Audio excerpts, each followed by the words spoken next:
Hello, what is up mga moms, sir, ma'am? Ako po si Ralph Cifra, isang visual artist from Manila, Philippines, and today we are going to customize the Armored Batman from McFarlane Toys. So first, mag-spray muna tayo ng primer. Ang primer na gagamitin natin ay number 4 flat black from Bosni. Mamask muna natin yung kanyang face para hindi natin malagyan ng spray paint yung kanyang skin tone. Okay. Usin lang natin. Tsaka yung ice din pala, hindi natin lalagyan ng paint.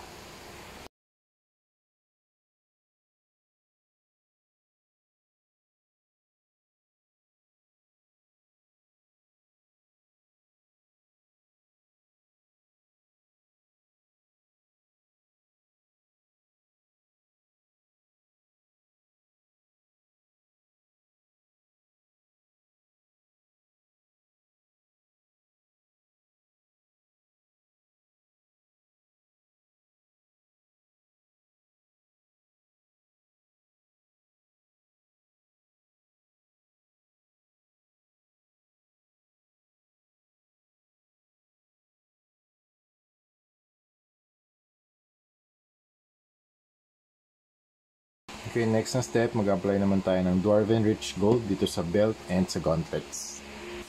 So, same technique pa rin, dry brushing.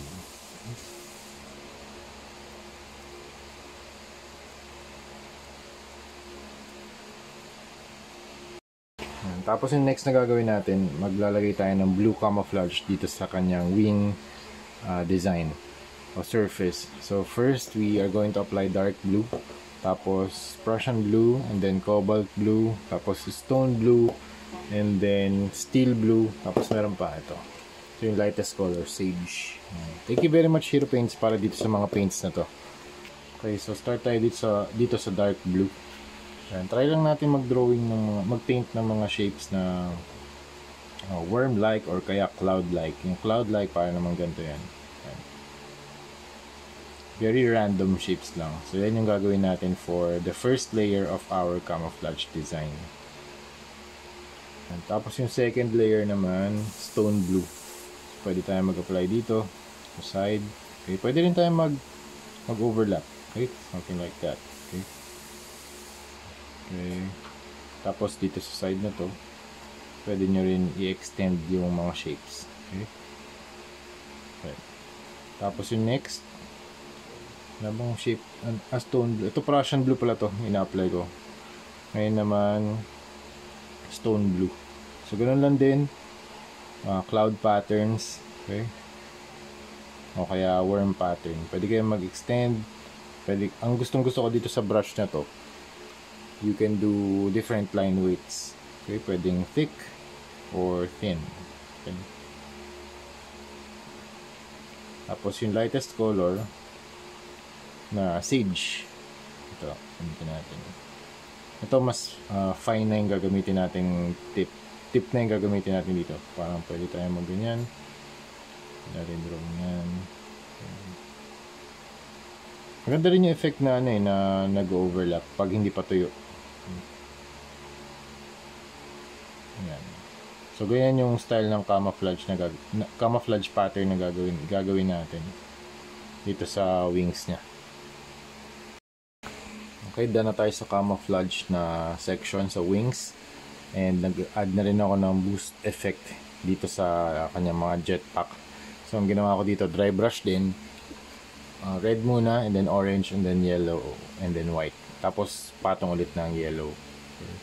Now yung next na step na gagawin natin, mag-add tayo na water-based acrylic primer, matte black from Hero Paints, and we are going to use a sponge as an applicator para makapaglagay tayo ng mga little speckles dito sa wings. Okay, para makapag-add ng weathering din. Okay, dinab ko lang yung sponge dito sa paint, and then dab lang natin dito sa surface. Okay, para lang ma-diffuse yung pattern ng onti lang. Usually yan dito sa sides nagkakaroon ng mga weathering effects. Next step, we are going to add a Prussian blue na paint naman para dito sa Batman na body, yung bodysuit niya. Kasi medyo malakas yung contrast ng black at saka blue. So medyo gusto ko lang gawin siyang medyo cohesive lang na onte. So mag-a-apply tayo ng blue highlights dito sa top ng kanyang logo. Some here sa side, dito sa chest. And maybe some here sa legs. Okay, try natin.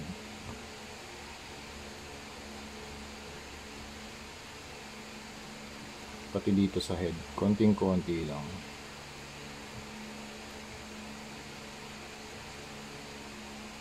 Pati na rin dito sa equipment niya sa likod, yung jetpack niya.